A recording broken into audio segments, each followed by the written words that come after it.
Dale Carnegie's How to Win Friends and Influence People was originally developed in 1936 as a practical textbook for adult education courses in effective speaking and human relations.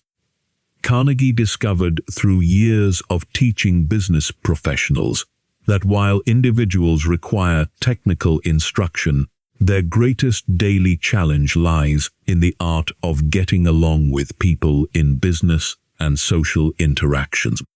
Research conducted under the auspices of the Carnegie Foundation for the Advancement of Teaching and later confirmed at the Carnegie Institute of Technology revealed that even in highly technical fields such as engineering, approximately 15% of an individual's financial success is attributable to technical knowledge, while 85% is due to skill in human engineering, personality, and the ability to lead people. John D. Rockefeller highlighted this reality when he stated that the ability to deal with people is as purchasable a commodity as sugar or coffee, and that he would pay more for that ability than for any other under the sun. To compile the material for this text, Carnegie conducted an exhaustive investigation into the methods of history's greatest leaders, reading over 100 biographies of Theodore Roosevelt alone, interviewing prominent figures such as Thomas Edison, Marconi, Franklin D. Roosevelt, and Clark Gable, and testing these principles in a live laboratory of adult students. To extract maximum value from these human relations principles, Carnegie outlines 9 specific recommendations. Develop a deep, driving desire to learn and increase the ability to deal with people. Read each chapter rapidly for an overview, then reread it thoroughly before moving on. Stop frequently while reading to reflect on how each suggestion can be practically applied. Mark or highlight significant ideas and suggestions. Review the book every month to keep its principles fresh in mind. Actively apply the rules at every opportunity, recognizing that learning is an active process. Create an accountability game with a friend or family member who can point out violations of the principles. Conduct a weekly self-examination to review past interviews, examine mistakes made, and evaluate personal progress. Keep a log in the back of the book recording specific victories, names, dates, and results achieved through applying these methods. Part 1. Fundamental Techniques in Handling People. Chapter 1. If you want to gather honey, don't kick over the beehive. The first core principle is don't criticize, condemn, or complain. Criticism is inherently futile because it forces a person onto the defensive, compelling them to strive to justify their actions. It is dangerous because it wounds an individual's pride, hurts their sense of importance, and arouses deep resentment. Modern psychological experiments, such as those conducted by B.F. Skinner, demonstrate that animals rewarded for good behavior learn much faster and retain information far more effectively than those punished for bad behavior. The same psychological law applies to human beings. Criticism does not bring about lasting positive change, and the resentment it engenders can demoralize employees, family members, and friends. Human nature in action rarely blames itself for anything, no matter how wrong an action may be. Carnegie illustrates this through notorious figures like Two Gun Crowley, Al Capone, and Dutch Schultz, all of whom viewed themselves as unappreciated public benefactors rather than dangerous criminals. Lewis Laws, warden of Sing Sing prison, noted that very few inmates regard themselves as bad men. Instead, they rationalize their antisocial acts through logical or fallacious reasoning to convince themselves they were justified. If notorious criminals do not blame themselves, the average people with whom we interact daily will certainly not blame themselves either. Historical examples abound regarding the futility of criticism. The bitter split between Theodore Roosevelt and President William Howard Taft fractured the Republican Party, and handed the presidency to Woodrow Wilson. Despite Roosevelt's denunciation, Taft maintained with tears in his eyes that he did not see how he could have acted any differently. Similarly, in the Teapot Dome oil scandal, Secretary of the Interior Albert B. Fall was sent to prison. Yet his wife vehemently maintained he had never betrayed anyone and was a victim of circumstance. Abraham Lincoln's life provides a profound case study in the evolution of interpersonal tact. As a young man in Indiana and Illinois, Lincoln frequently criticized others, writing satirical letters and public poems ridiculing local figures. In 1842, his published lampoon of a proud politician named James Shields nearly resulted in a fight to the death with broadswords on a Mississippi River sandbar. Stopped at the last second, this near-fatal encounter permanently altered Lincoln's approach.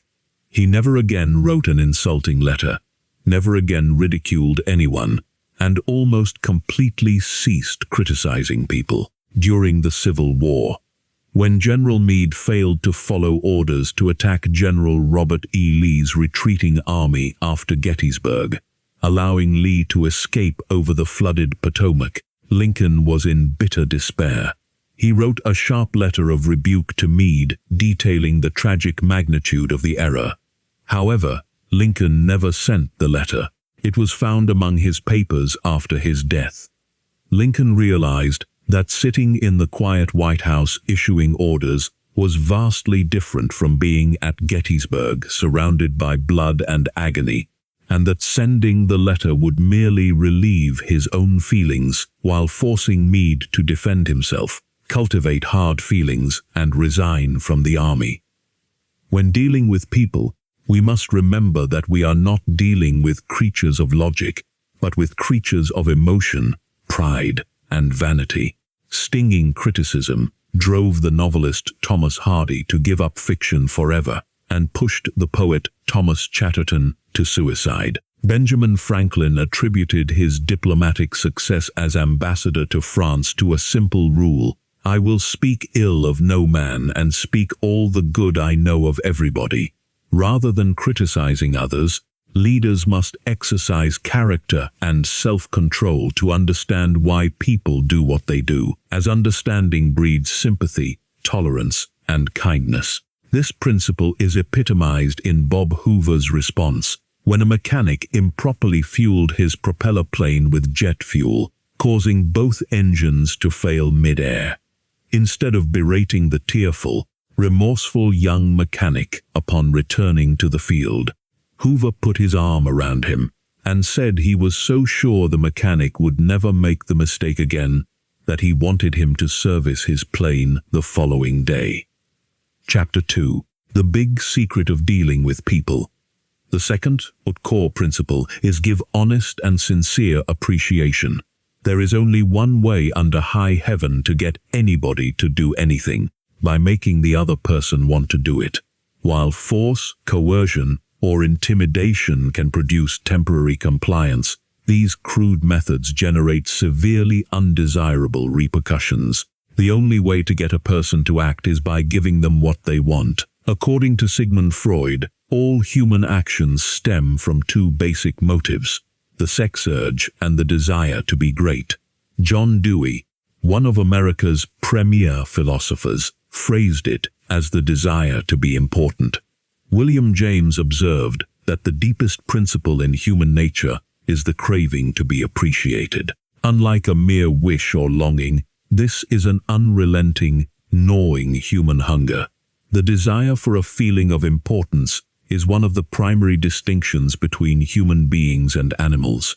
It was this drive that inspired an uneducated grocery clerk named Abraham Lincoln to study law books found at the bottom of a barrel, inspired Charles Dickens to write novels, inspired Christopher Wren to design grand architecture, and led millionaires to accumulate wealth far beyond what they could ever spend. How a person secures their feeling of importance determines their character. John D. Rockefeller achieved it by funding a modern hospital in Peking to care for millions of poor people he would never meet, while John Dillinger achieved it by being a bank robber and public enemy. In business, Charles Schwab was one of the first Americans to be paid a salary exceeding $1 million a year by Andrew Carnegie. Schwab acknowledged that he received this massive compensation not because of his technical knowledge of steel manufacturing. Many of his subordinates knew far more, but because of his exceptional ability to deal with people. Schwab's formula was grounded entirely in praise. He considered his ability to arouse enthusiasm among people his greatest asset, stating that the way to develop the best in a person is through appreciation and encouragement.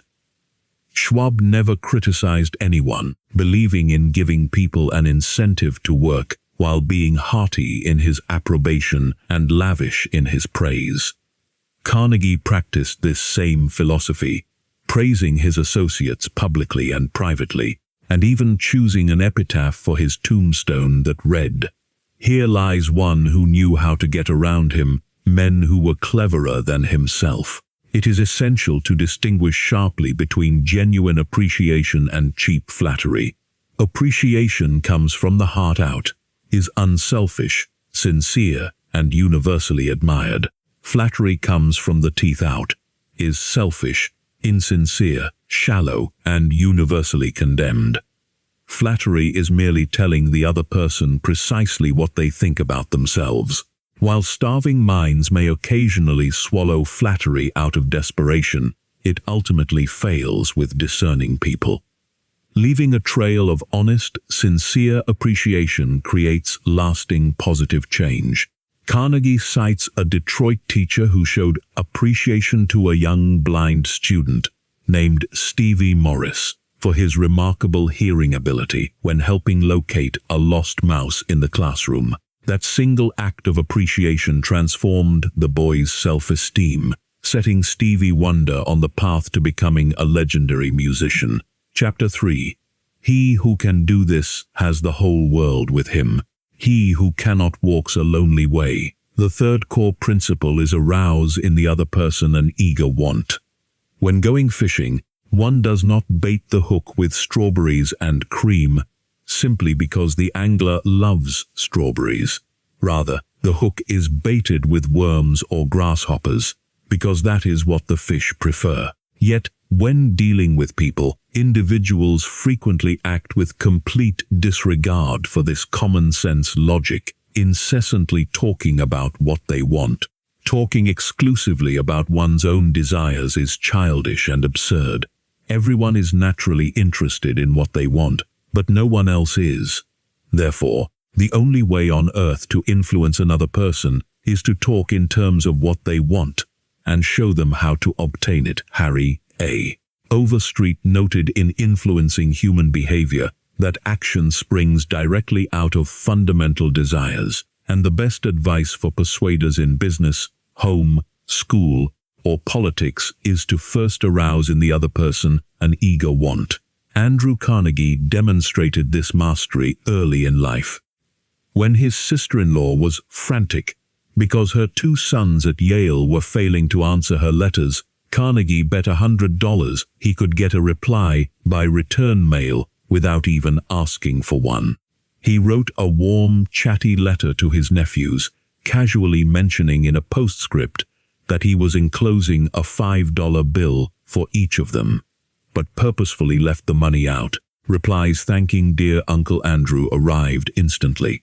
Henry Ford synthesized this concept into a core formula. If there is any one secret of success, it lies in the ability to get the other person's point of view and see things from that person's angle as well as from your own. Carnegie reinforces this principle through a personal example. When a New York hotel manager informed him that the rent for his lecture ballroom would be increased by 300% after tickets were already printed, Carnegie did not storm into the office complaining. Instead, he took a sheet of paper, drew a line down the middle, and outlined the advantages and disadvantages strictly from the hotel manager's perspective. Under advantages, he wrote ballroom free for dances and conventions. Under disadvantages, he wrote reduction of income from me since he couldn't pay and would leave, and loss of valuable advertising from bringing cultured crowds to the hotel. The manager reviewed the sheet and reduced the rent increase from 300% to 50%. Carnegie achieved this outcome without ever mentioning what he wanted. He spoke entirely in terms of the hotel manager's interest.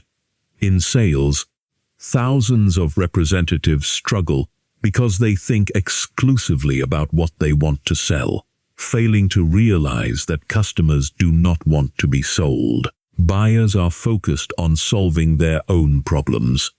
If a salesperson demonstrates how their service or product will solve a buyer's problem, the customer will purchase voluntarily. Viewing situations from the other person's angle and arousing an eager want is not manipulation. It is a mutually beneficial negotiation where both parties gain from the interaction. Part 2. 6. Ways to make people like you. Chapter 1. Do this and you'll be welcome anywhere. The first core principle is become genuinely interested in other people. A dog is the only animal that does not have to work for a living. A hen must lay eggs, a cow must give milk, and a canary must sing. A dog makes its living entirely by offering pure, unselfish affection. Carnegie recalls his childhood pup, Tippy, who knew by divine instinct that one can make more friends in 2 months by becoming genuinely interested in other people than one can in 2 years by trying to get other people interested in oneself. People are not inherently interested in others. They are interested in themselves, morning, noon, and after dinner. Analysis of 500 telephone conversations by the New York Telephone Company showed that the personal pronoun I was used 3,900 times. When looking at a group photograph, everyone searches for their own image first. Trying merely to impress people and force them to become interested in us will never yield true, sincere friends. Alfred Adler affirmed in What Life Should Mean to You that individuals who are not interested in their fellow men experience the greatest difficulties in life and inflict the greatest injuries on others, forming the group from which all human failures spring. This rule applies universally across arts, leadership, and daily life. A magazine editor noted that he could read a few paragraphs of a submitted short story and immediately tell whether the author liked people. If the writer did not like people, readers would not like their stories. Howard Thurston, a legendary magician who performed before 60 million people, attributed his extraordinary success not to technical secrets, but to his genuine love for his audience. While other magicians viewed audiences as suckers to be fooled, Thurston repeated a mental mantra before stepping on stage. I love my audience. I love my audience. Theodore Roosevelt's immense popularity stemmed from this same deep, authentic interest in everyone he met. Long after leaving office, when visiting the White House while President Taft was away, Roosevelt greeted all the old domestic staff by name, down to the kitchen scullery maids, asking them about their personal lives and enjoying cornbread offered by the kitchen staff. Showing sincere interest transforms relationships and opens doors across every avenue of life. Chapter 2. A simple way to make a good first impression.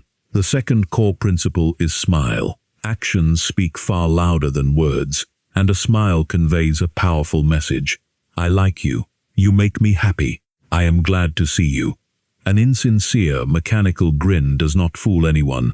A genuine, warm, heartfelt smile is what opens doors and alters the emotional climate of an interaction. The effect of a smile is powerful in business, sales, parenting, and education. Carnegie references an executive who admitted he had been a chronically gloomy person who rarely smiled at home or at work. After deciding to test the principle by consciously smiling at his wife, building doormen, elevator operators, and business associates every single morning. His personal relationships dramatically improved, his business profits increased, and his overall happiness soared. For those who do not feel like smiling, Carnegie offers 2 actionable steps. Force oneself to smile. Sing a tune, whistle, or act as if happiness is already present, which physically pushes the brain toward experiencing genuine happiness. Control thought life. Action seems to follow feeling, but action and feeling actually move together. By regulating action, which is under direct control of the will, one can indirectly regulate feeling. Elbert Hubbard summarized the mental posture required to project warmth. Carry the chin in, the head high, and fill the lungs with air. Picture in mind the capable, earnest, useful person one desires to be, and that thought will transform the individual into that specific ideal. Thought is supreme, and a bright, welcoming smile is a messenger of goodwill. Chapter 3. If you don't do this, you are headed for trouble. The third core principle is remember that a person's name is to that person the sweetest and most important sound in any language. An individual's name is a central component of their identity and self-esteem. Remembering and using a person's name pays a subtle and highly effective compliment. Forgetting, misspelling, or mispronouncing it signals indifference or disrespect. James A. Farley, who managed Franklin D. Roosevelt's successful presidential campaigns and served as Postmaster General of the United States, built his career on a remarkable system for remembering names. Farley could recall the first names of over 50,000 people across the country. His method was simple. Whenever he met a person, he asked for their full name, family details, business connections, and political opinions. He fixed these details firmly in mind, associating them with the person's face, so that when he saw them again years later, he could greet them intimately by name. Industrialists like Andrew Carnegie understood this psychological principle implicitly. When Carnegie wanted to sell steel rails to the Pennsylvania Railroad, presided over by J. Edgar Thomson, Carnegie built a massive steel mill in Pittsburgh and named it the J. Edgar Thomson Steel Works. Thomson naturally awarded his business to the mill bearing his name. Similarly, when competing with George Pullman for the sleeping car business on the Union Pacific Railroad, Carnegie suggested they merge into the Pullman Palace Car Company, winning Pullman's cooperation immediately by offering him the naming honor. Most people fail to remember names simply because they do not take the time and energy necessary to concentrate, repeat, and fix names securely in their minds. They make excuses that they are too busy. However, leaders like Franklin D. Roosevelt knew that one of the simplest, most obvious, and most important ways to gain goodwill was to memorize names and make people feel important. Chapter 4. An easy way to become a good conversationalist. The fourth core principle is be a good listener. Encourage others to talk about themselves. To be a fascinating conversationalist, one must first become an attentive listener. Exclusive, focused attention paid to a speaker is one of the highest forms of praise. Carnegie stresses that even the most severe critics, chronic complainers, and furious customers will frequently soften and settle in the presence of a patient, sympathetic listener who remains silent while the aggrieved party blows off steam. Carnegie relates an experience at a dinner party hosted by a New York publisher, where he spent hours listening intensely to a prominent botanist. Carnegie knew almost nothing about botany, but he sat rapt, asking questions and listening intently because he was genuinely fascinated. At the end of the evening, the botanist turned to the host and described Carnegie as a most entertaining conversationalist. Carnegie had done almost no talking. He had simply been a good listener and encouraged the botanist to talk about himself. Many people fail to make a favorable impression because they do not listen attentively. They are so preoccupied with what they are going to say next that they keep their ears half closed. Important people have stated that they prefer good listeners to good talkers, but the ability to listen seems rarer than almost any other good trait. To win people over, remember that the person with whom you are speaking is 100 times more interested in themselves, their wants, and their problems than they are in you or your problems. A person's toothache means more to them than a famine in China that kills 1 million people. Chapter 5. How to interest people. The 5th core principle is talk in terms of the other person's interests. The royal road to a person's heart is to talk about the things they treasure most. Whenever Theodore Roosevelt expected a guest, he stayed up late the night before reading up on the specific subject in which he knew his visitor was deeply interested, whether it was botany, cattle ranching, politics, or literature. Roosevelt knew that the way to reach a person's mind is to speak on their terms. Carnegie illustrates this through Henry G. Duvernoy of Duvernoy & Sons, a wholesale baker trying to sell bread to a prominent New York hotel manager. For 4 years, Duvernoy called on the manager weekly, bought meals at the hotel, and solicited business, but received 0 orders. After studying human relations, Duvernoy altered his strategy. He discovered that the manager belonged to a specialized hotel executives organization called the Hotel Greeters of America, and was passionate about its progress.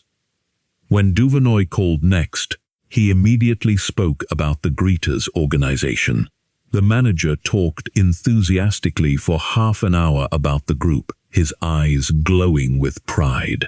Duvernoy did not mention bread at all during the meeting. A few days later, the hotel's steward called Duvernoy to submit samples and prices, securing a lucrative account. Duvernoy had spent 4 years trying to get the manager interested in his bread, but succeeded in minutes once he talked in terms of the manager's interests. Chapter 6. How to make people like you instantly. The 6th core principle is make the other person feel important, and do it sincerely. There is an all-important law of human conduct. Always make the other person feel important. If we obey this law, we will stay out of trouble and gain countless friends. The moment we break it, we encounter immediate difficulty. This principle reflects the golden rule: treat others as you would want to be treated. To apply this rule effectively, one does not need to wait for a major political or business meeting. It can be integrated into daily interactions. Carnegie gives the example of standing in line at a post office to mail a registered letter. Noticing that the clerk was visibly bored with the monotonous duty of weighing envelopes and issuing stamps, Carnegie asked himself, "How can I make this clerk like me? What can I say that is genuinely admirable about him?"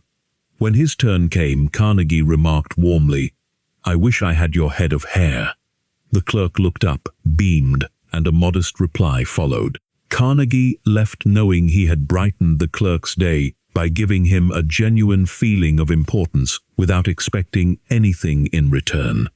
Unselfish praise, given without an ulterior motive, yields immense personal satisfaction and builds genuine goodwill.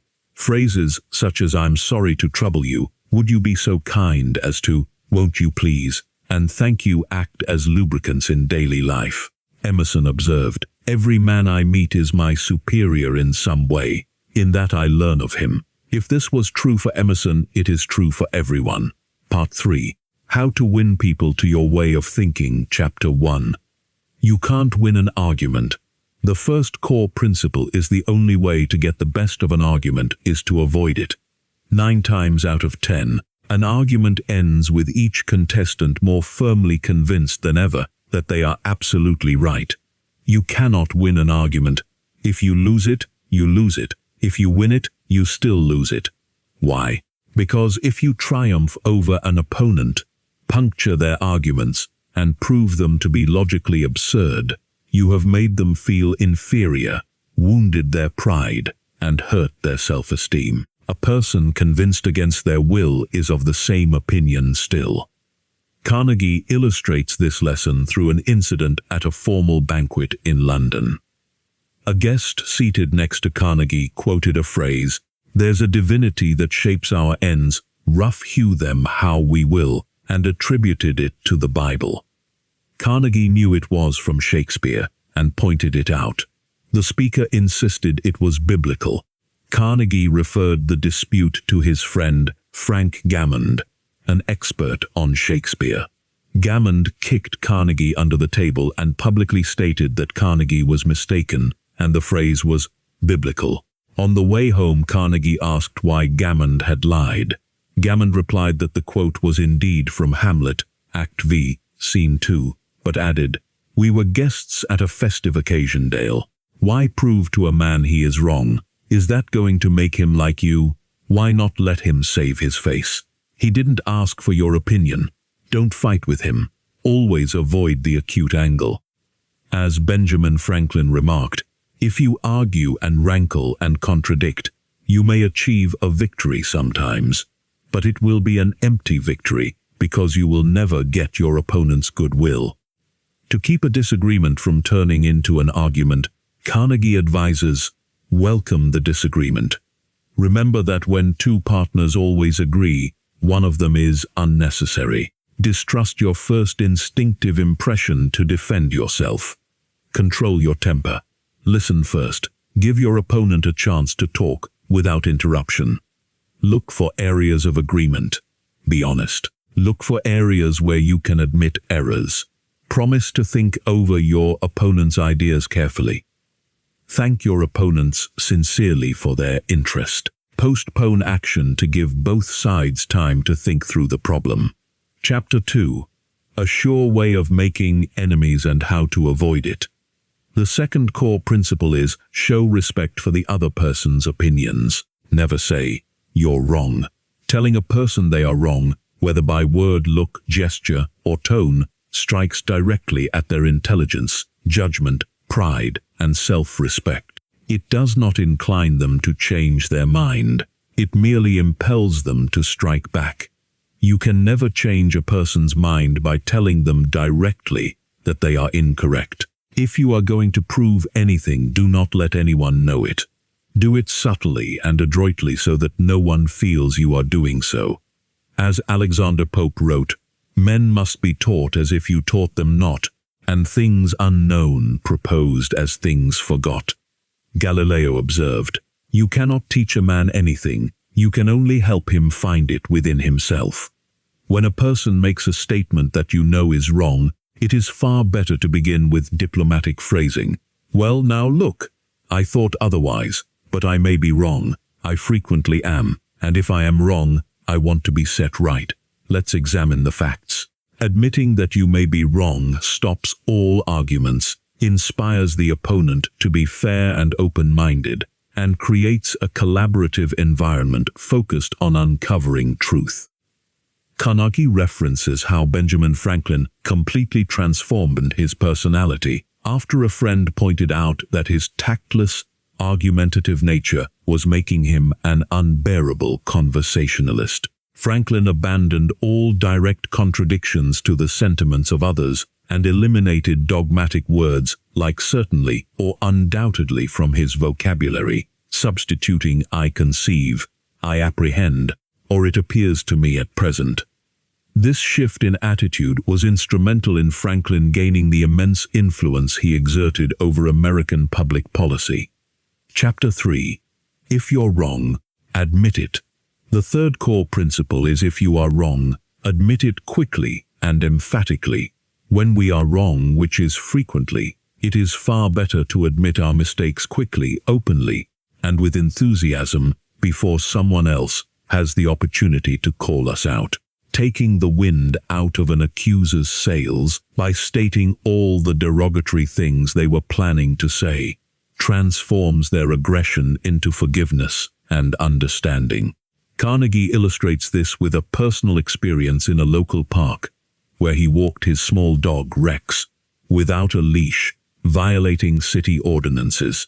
A mounted policeman caught him and gave him a stern reprimand, warning that if he caught the dog off leash again, Carnegie would be summoned to court. A few days later, Carnegie let the dog run free again and ran straight into the same officer. Instead of waiting for the officer to start scolding, Carnegie took the initiative immediately. He confessed, "Officer, you've caught me red-handed. I'm guilty. I have no excuses. You warned me that if I brought this dog here without a leash, you'd fine me." The policeman responded softly, saying the little dog was harmless. Carnegie insisted, "Yes, but it's against the law." The officer ended up defending Carnegie, telling him to let the dog run over the hill where he couldn't see it, and letting him off without a ticket. Because Carnegie admitted his guilt emphatically, the officer adopted a magnanimous attitude to satisfy his own sense of importance.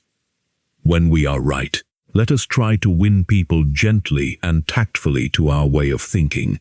When we are wrong, let us admit our errors quickly and with enthusiasm. There is a degree of satisfaction in having the courage to admit one's errors. It clears the air of guilt and defensiveness and resolves the problem far more effectively than trying to make excuses. Chapter 4. A Drop of Honey. The fourth core principle is begin in a friendly way. If a person's heart is rankling with ill feeling and animosity toward you, you can no more win them to your way of thinking with logic than you can convert a rock. Scolding parents, domineering bosses, and nagging spouses fail to realize that people do not want to change their minds under compulsion. Gentleness, friendliness, and appreciation are far more powerful than anger or force. Abraham Lincoln expressed this truth in 1842. It is an old and true maxim that a drop of honey catches more flies than a gallon of gall. So with men, if you would win a man to your cause, first convince him that you are his sincere friend. Therein is a drop of honey that catches his heart, which, say what he will, is the great high road to his reason. Carnegie illustrates this principle through John D. Rockefeller Jr.'s handling of a massive, bloody strike at the Colorado Fuel and Iron Company in 1915. The miners were demanding higher wages and better conditions. Hatred was intense, and the company was on the verge of ruin. Rockefeller did not make demands or launch counterattacks. He spent weeks visiting the miners, inspecting their homes, listening to their grievances, and attending their events. When he addressed the representatives of the strikers, he delivered a speech filled with warmth and friendliness, calling them his friends, expressing pride in visiting their families, and treating them as equal partners. The outcome was extraordinary. The striking miners went back to work without another word, without demanding the wage increases, for which they had fought so fiercely. A friendly, appreciative approach accomplished what intimidation and force could never achieve. Chapter 5. The Secret of Socrates. The fifth core principle is get the other person saying yes, yes immediately. When talking with people, do not begin by discussing the things upon which you differ. Begin by emphasizing, and keep on emphasizing, the things upon which you agree. Keep highlighting that you are both striving for the same end, and that your difference is one of method, not of purpose. Get the other person saying yes, yes at the outset. Prevent them, if possible, from saying no. A no response is a most difficult handicap to overcome. When a person says no, all their pride demands that they remain consistent with themselves. The entire neuromuscular system sets itself into a state of rejection. Conversely, when a person says yes, the organism adjusts into an open, accepting, forward-moving attitude. The more yeses we can induce at the beginning of an interaction, the more likely we are to succeed in securing agreement for our ultimate proposal. This Socratic method relies on asking questions to which the opponent is forced to agree. Socrates asked question after question until his listener had accumulated a chain of affirmative answers. Eventually arriving at conclusions the listener would have fiercely rejected minutes earlier. Carnegie highlights Joseph Allison, a salesman for the Westinghouse Company, who used this technique on an elusive prospect. The client complained that Westinghouse motors ran too hot, making them unusable. Allison did not argue. He asked, "Well now, Mr. Smith, I agree with you 100%. If those motors are running too hot, you shouldn't buy any more of them. You must have motors that won't run any hotter than the standards set by the National Electrical Manufacturers Association. Isn't that so?" The customer agreed. "Yes," Allison continued. "The Electrical Manufacturers Association regulations state that a properly designed motor may have a temperature rise of 72 degrees Fahrenheit above room temperature. Isn't that correct?" The customer agreed. "Yes, that's true, but your motors are much hotter," Allison asked. "How hot is the mill room?" The customer replied. "About 75 degrees. Allison concluded. "Well, 75 degrees plus 72 degrees rise makes 147 degrees Fahrenheit. Wouldn't you scald your hand if you held it under a spigot of water at a temperature of 147 degrees? The customer admitted. "Yes," Allison suggested. "Then isn't it a good idea not to keep your hands on the motors?" The customer laughed, agreed, and placed a massive order. Chapter 6. The safety valve in handling complaints. The sixth core principle is let the other person do a great deal of the talking. Most people who are trying to win others to their way of thinking do far too much talking themselves. Let the other person talk themselves out. They know more about their business and their problems than you do. Ask them questions and let them explain things to you. Even when you disagree with them, do not interrupt. It is dangerous. They will not pay attention to you while they still have a lot of unexpressed ideas crying for an outlet. Listen patiently and with an open mind. Be sincere and give them full opportunity to express their thoughts. This principle is particularly effective in commercial sales and family relations. Carnegie describes a major fabric manufacturer competing for a massive order from a large coat manufacturer. The representative went to the meeting suffering from severe laryngitis, barely able to whisper, forced to write on a pad that he could not speak. The president of the coat manufacturing firm spoke for the salesman, presenting the benefits of the fabric himself, while other executives chimed in. Because the client was allowed to do all the talking, he sold himself on the product and awarded the salesman a contract worth tens of thousands of dollars. In personal relationships, La Rochefoucauld observed, "If you want enemies, excel your friends. But if you want friends, let your friends excel you. When our friends excel us, they get a feeling of importance. But when we excel them, we give them a feeling of inferiority and arouse envy and jealousy. Letting others talk about their achievements creates warm, lasting bonds." Chapter 7. How to get cooperation. The seventh core principle is let the other person feel that the idea is his or hers. Do you not have much more faith in ideas that you discover yourself than in ideas that are handed to you on a silver platter? If so, is it not bad judgment to try to ram your opinions down the throats of other people?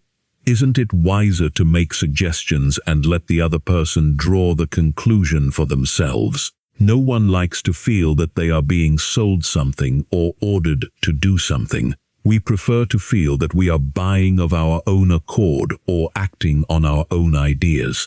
We like to be consulted about our wishes, our wants, and our thoughts. Carnegie cites Eugene Wesson, an artist who sold sketches to commercial designers. For 3 years, Wesson called on a prominent New York studio director every week, showing dozens of finished sketches, but failed to make a single sale. After studying human relations, Wesson tried a new approach. He took a few unfinished rough sketches to the director's office and said, "I want you to do me a little favor, if you will. Here are some unfinished sketches. Won't you please tell me how we can finish them up in such a way that you could use them?" The director looked at the rough outlines for a few minutes and offered specific suggestions. Wesson finished the drawings according to the director's ideas, and every single sketch was accepted. Wesson realized he had failed for years because he was trying to sell his ideas, whereas the director wanted to buy his own ideas. 2,500 years ago, the Chinese sage Lao Tzu said that the reason rivers and seas receive the homage of 100 mountain streams is that they keep below them. Thus, if a wise leader wishes to be above men, he puts himself below them. If he wishes to lead them, he puts himself behind them. Chapter 8. A formula that will work wonders for you. The 8th core principle is try honestly to see things from the other person's point of view. Remember that other people may be completely wrong, but they do not think so. Do not condemn them. Any fool can do that. Try to understand them. Only wise, tolerant, exceptional people try to do that. There is a specific reason why a person thinks and acts as they do. Uncover that hidden reason, and you have the key to their actions and perhaps to their personality. Try honestly to put yourself in their place. If you say to yourself, "How would I feel? How would I react if I were in their shoes?" you will save a lot of time and irritation. Carnegie presents the example of walking in a local park and observing boys building fires under trees, endangering the park grounds. Initially, Carnegie acted like an authority figure, charging up to the boys, shouting at them, and threatening them with arrest. The result was that the boys obeyed sullenly while he was present, but as soon as he left, they reignited the fires, wishing they could burn the whole park down. Years later, Carnegie changed his approach. He rode up to the boys on horseback, spoke pleasantly, and said, "Having a good time, boys? What are you going to cook for dinner? I used to love to make fires myself when I was a boy, and I still do. But you know fires are dangerous in this park. I know you boys don't mean to do any harm, but other boys aren't so careful. If you'll scrape the leaves away from the fire right now, and be sure to cover it with dirt before you leave, that'll be great. And next time, why don't you build your fire over in the sand pit?" The result was complete cooperation without resentment or defiance, because Carnegie had viewed the situation through the boys' eyes. Chapter 9. What everybody wants. The 9th core principle is be sympathetic with the other person's ideas and desires. Would you like to have a magic phrase that will stop arguments, eliminate ill feeling, create goodwill, and make the other person listen attentively? Here it is. I don't blame you one bit for feeling as you do. If I were you, I would undoubtedly feel just as you do. A phrase like that will soften the most sour, cantankerous old person. You can say it with 100% sincerity, because if you had the other person's physical makeup, temperament, background, environment, and experiences, you would act and think precisely as they do. 3/4 of the people you meet tomorrow are hungering and thirsting for sympathy. Give it to them, and they will love you. Carnegie references Sol Hurok, the world-famous concert impresario who managed legendary artists like Fyodor Chaliapin, Isadora Duncan, and Pavlova. Hurok stated that handling these temperamental artists required constant, profound sympathy. When Chaliapin, a premier opera bass, felt under the weather before a performance at the Metropolitan Opera, he would call Hurok saying his throat was ruined and he could not sing. Hurok did not argue or demand that he honor his contract. Instead, he rushed to the singer's hotel, expressed deep sympathy, and lamented, "What a pity, my poor friend. Of course you cannot sing. I'll cancel the engagement immediately. It will cost thousands of dollars, but that is nothing compared to your health." Chaliapin, receiving the sympathy he craved, would sigh, agree to try, and perform brilliantly. Sympathy was the precise magic needed to unlock his willingness. Chapter 10. An appeal that everybody likes. The 10th core principle is appeal to the nobler motives. J. Pierpont Morgan observed in his analytical writings that a person usually has two reasons for doing anything: a reason that sounds good, and the real reason. The person themselves will think of the real reason. You don't need to emphasize it. But all of us, being idealists at heart, like to think of motives that sound good. Therefore, to change people, appeal to their noble motives. Most people are honest and want to fulfill their obligations. The exceptions to that rule are relatively few, and even the individual who is inclined to cheat will usually respond favorably if you make them feel that you consider them honest, upright, and fair. Carnegie illustrates this with a landlord named James Thomas, who was dealing with a tenant who threatened to break his lease and move out 4 months early. The tenant claimed the rent was too high and that he was leaving regardless of the contract. The natural reaction would have been to warn the tenant about the legal consequences and demand payment. Instead, Thomas appealed to his noble motives.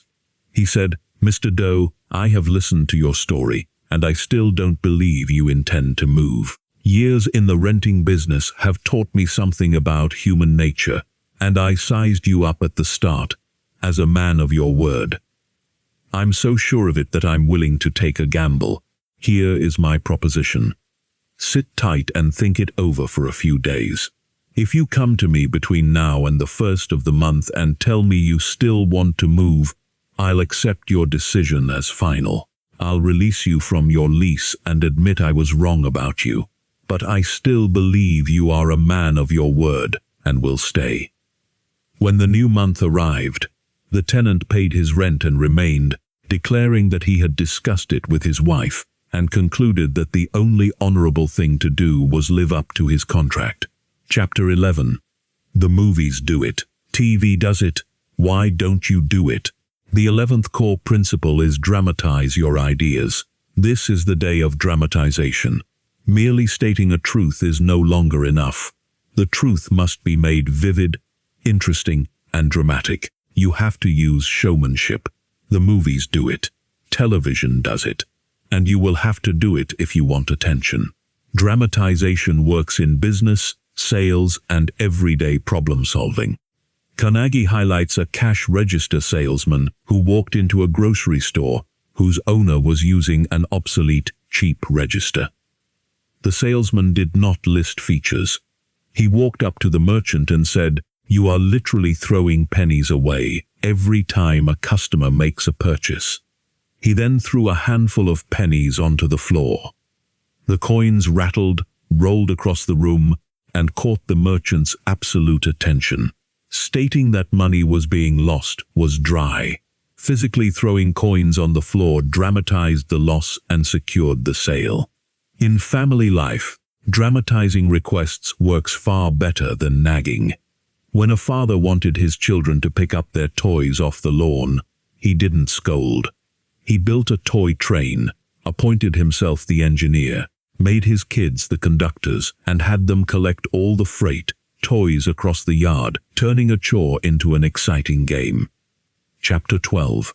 When nothing else works. Try this. The 12th core principle is throw down a challenge. The desire to excel, to win, and to prove one's worth is one of the most powerful motivators in human psychology. When coaxing, reasoning, or appealing to motives fails, throw down a challenge. Charles Schwab demonstrated this when managing a steel mill whose manager was unable to get his workers to meet their production quotas. Schwab asked the day shift manager, "How many heats did your shift make today?" The manager answered, 6. Schwab took a piece of chalk, wrote a giant figure 6 on the floor, and walked away. When the night shift came in, they asked what the 6 meant.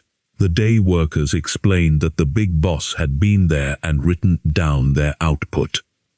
The next morning, The night shift had rubbed out the 6 and replaced it with a giant 7. The day shift felt their pride challenged, poured on the pressure, and wrote a 10 by the end of their turn. Shortly, this laggard mill was producing more steel than any other plant in the company. Frederick Hertzberg, a prominent behavioral scientist, confirmed that the single most motivating factor in work is the job itself. If the work is exciting, challenging, and offers an opportunity for self-expression and competition, the worker will step up to the challenge. That is what every successful person loves: the chance for self-expression, the chance to prove their worth, to excel, to win. Part 4. Be a leader. How to change people without giving offense or arousing resentment. Chapter 1. If you must find fault, this is the way to begin. The first core principle is begin with praise and honest appreciation. It is always easier to listen to unpleasant things after we have heard praise for our good points. Beginning with praise is like the dentist who numbs the tooth with local anesthesia before drilling. The drill still hurts, but the anesthetic deadens the pain. Carnegie illustrates this through President William McKinley during the 1896 presidential campaign. A prominent Republican had written a campaign speech that he thought was brilliant, but which was actually tactless and politically disastrous. He read it aloud to McKinley. McKinley did not condemn the speech. He began with praise. "My friend, that is a splendid speech, a magnificent speech. No one could have prepared a better one for many occasions. But is it quite suitable for this particular campaign? Sound as your words are, we must consider their effect from the party standpoint." McKinley then asked the writer to draft another speech along specific guidelines, which the writer did gladly, saving face while removing the dangerous text. Chapter 2. How to criticize and not be hated for it. The second core principle is call attention to people's mistakes indirectly. Many people begin their criticism with sincere praise, but follow it with the word "but" and end with a critical statement. For example, "We're really proud of you, John, for getting better marks this term, but if you had worked harder on your algebra, the results would have been better." John feels encouraged until he hears the word "but," which calls into question the sincerity of the original praise. This can be easily remedied by replacing the word "but" with the word "and."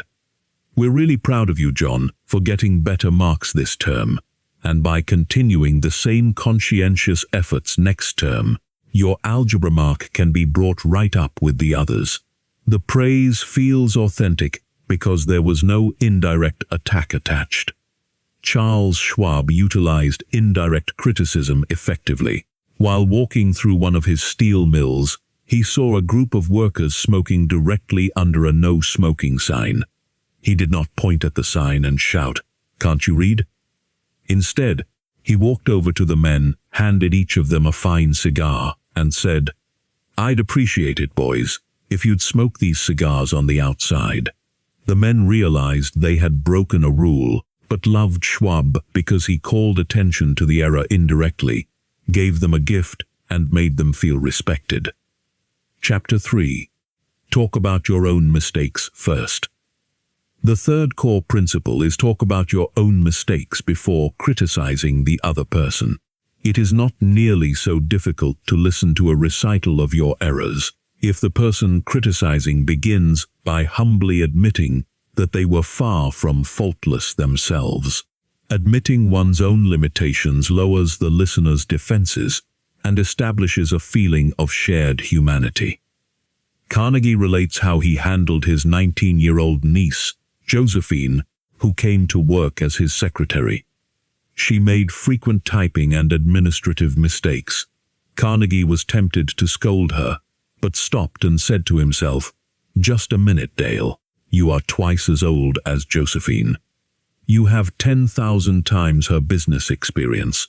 How can you expect her to have your viewpoint, your judgment, your initiative, mediocre as it is?"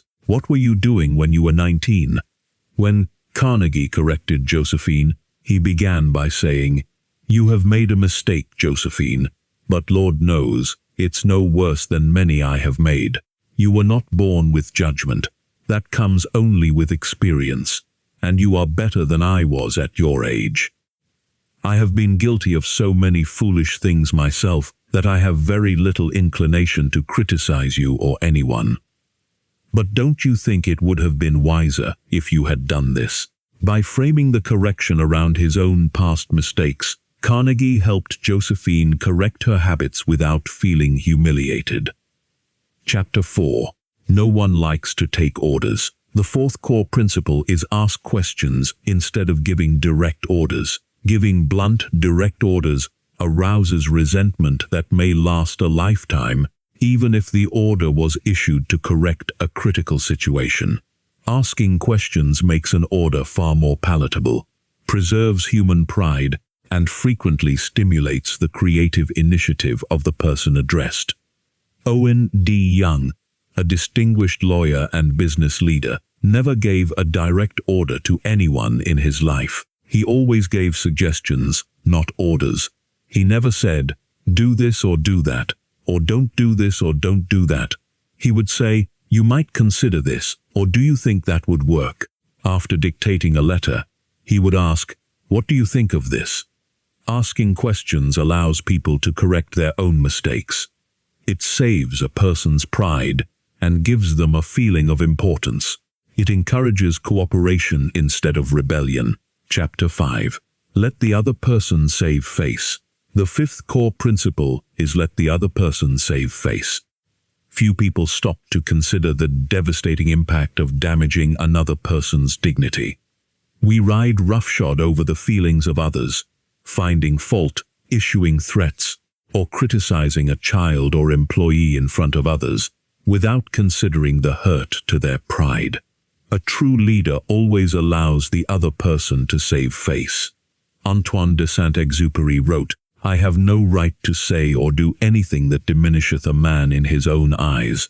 What matters is not what I think of him, but what he thinks of himself." Hurting a man in his dignity is a crime.